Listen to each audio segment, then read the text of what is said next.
দীঘা চন্দনেশ্বর মন্দির পশ্চিমবঙ্গের পূর্ব মেদিনীপুর জেলার এক প্রাচীন ও জনপ্রিয় মন্দির। এটি সমুদ্র তটবর্তী দীঘার কাছাকাছি ওড়িশা সীমান্তে অবস্থিত। মন্দিরটি মূলত মহাদেব শিবকে নিবেদিত, যিনি এখানে চন্দনেশ্বর মহাদেব নামে পূজিত হন। কিংবদন্তি অনুযায়ী বহু শতাব্দী আগে এখানে একটি স্বয়ম্ভূ শিবলিঙ্গ আবিষ্কৃত হয়, আর তখন থেকেই এই স্থানটি পবিত্র তীর্থক্ষেত্র হিসেবে পরিচিতি পায়। মন্দিরটি শুধু ধর্মীয় দিক থেকেই নয়, বরং ঐতিহাসিক ও সাংস্কৃতিক দিক থেকেও গুরুত্বপূর্ণ। প্রতি বছর বৈশাখ মাসে এখানে বিশাল চন্দন যাত্রা অনুষ্ঠিত হয়, যেখানে অসংখ্য ভক্ত অংশগ্রহণ করে। এই উৎসবের সময় দীঘা ও তার আশপাশের এলাকা একেবারে মেলার রূপ নেয়।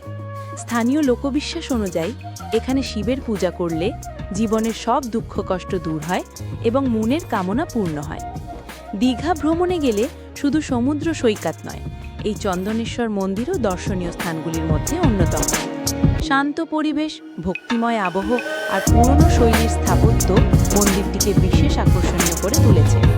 মাত্র কয়েক কিলোমিটার দূরে হওয়ায় সমুদ্র দর্শন শেষে মন্দিরে একবার ঘুরে আসা ভ্রমণের